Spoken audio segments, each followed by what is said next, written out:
নমস্কার বন্ধুরা, আজকে আমি দাঁড়িয়ে আছি ব্রহ্ম সরোবরে। আজ কুরুক্ষেত্রের ভ্রমণের শেষ দিন। গত কয়েকটি দিন কিভাবে যেন ইতিহাসের অলিগলি আর পবিত্র মন্দিরের মধ্য দিয়ে কেটে গেল বুঝতেই পারলাম না।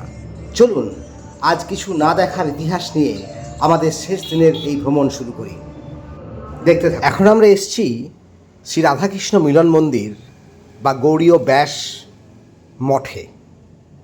শ্রীকৃষ্ণ যখন বৃন্দাবন ছেড়ে মথুরা এবং পরে দ্বারকায় চলে যান, তখন দীর্ঘ সময় রাধারানী এবং গোপীদের সাথে তার দেখা হয়নি। অনেক বছর পর এক বিশেষ পূর্ণগ্রাস সূর্যগ্রহণে কৃষ্ণ দ্বারকা থেকে পুণ্য স্নানের জন্য ব্রহ্ম সরোবরে আসেন। সংবাদ পেয়ে রাধারানী, নন্দ মহারাজ, মা যশোদাও সেখানে আসেন। এই তমাল বৃক্ষের নিচে রাজবেশধারী কৃষ্ণ এবং সরল রাধারানীর মিলন হয়। গৌড়ীয় বৈষ্ণব ধর্মে এই মিলনকে কুরুক্ষেত্রের মিলন বলা হয়। এই তমাল গাছ দিব্য মিলনের স্মারক হিসাবে ভক্তদের কাছে প্রসিদ্ধ এবং এই তমাল ভূমিতে বা এই তমাল বৃক্ষের কাছে, এই ভূমিতে সেই প্রেমের স্পন্দন জীবন্ত আজও। এই কুরুক্ষেত্রেই মহাভারতের যুদ্ধ ছিল অস্ত্র, রক্ত এবং রাজনীতির। কিন্তু কিছুকাল আগে এই কুরুক্ষেত্র দেখেছিল ভক্তি, প্রেম এবং বিরহের অবসান। একই ভূমিতে এই দুটি ভিন্ন ধারার সাক্ষী বয়ে বেড়াচ্ছে কুরুক্ষেত্র। দেখতে থাকুন এই মন্দির বা তমাল বৃক্ষ সংলগ্ন মঠটি।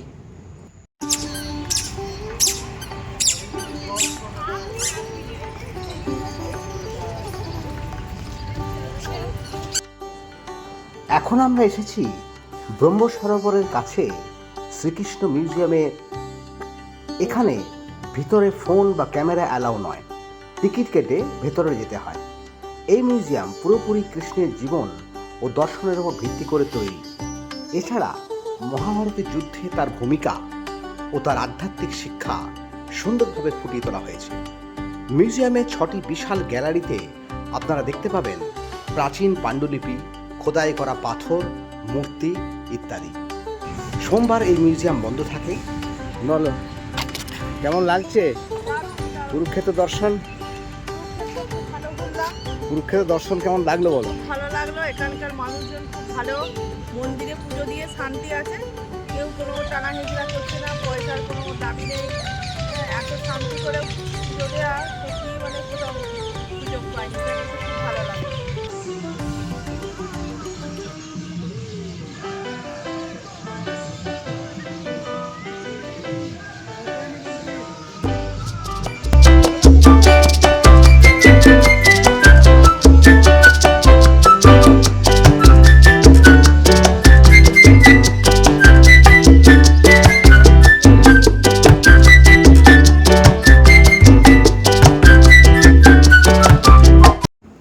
বন্ধুরা, আমি এখন চলেছি কুরুক্ষেত্রের সেই ঐতিহাসিক দ্রৌপদী কুণ্ডের দিকে। চারদিকে এক শান্ত পরিবেশ। এই ব্রহ্মসরোবরের কৃষ্ণের যে রথ আছে তার সামনেই অবস্থিত এই কুণ্ড। কথিত আছে মহাভারতের যুদ্ধের সেই উত্তাল দিনগুলোতে মা দ্রৌপদী এই কুণ্ডেই স্নান করতেন এবং নিত্য পুজো করতেন। আপনারা যখন কুরুক্ষেত্র আসবেন তখন এই কুণ্ডটি মিস করবেন না। বলা হয় পাণ্ডবদের এই কুণ্ডের তটে দ্রৌপদী প্রায় পেতেন তার সখা কৃষ্ণকে, যিনি দ্রৌপদীকে ধর্ম ও ন্যায়ের পথে অবিচল থাকার পরামর্শ দিতেন।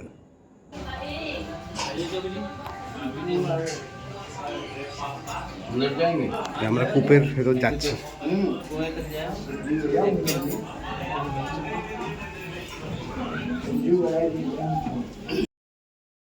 বন্ধুরা, আমি এখন চলেছি সিঁড়ি বেয়ে সেই কূপের দিকে।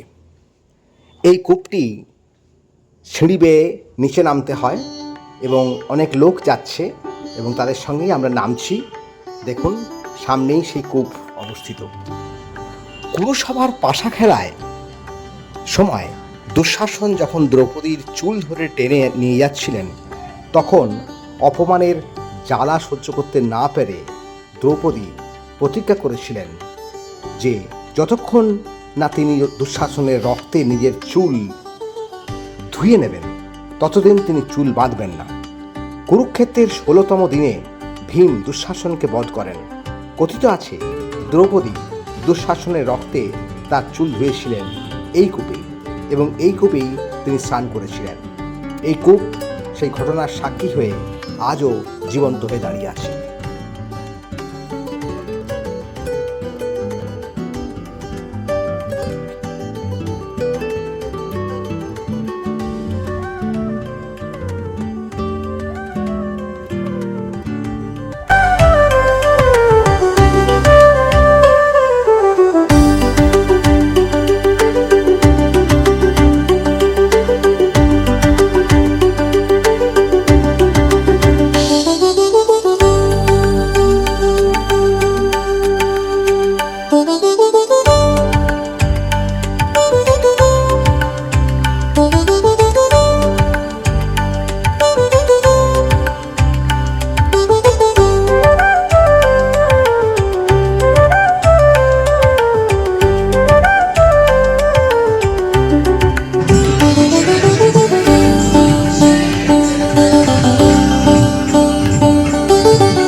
এখন বিদায় নেয়ার পালা। মনটা ভারী হয়ে উঠেছে।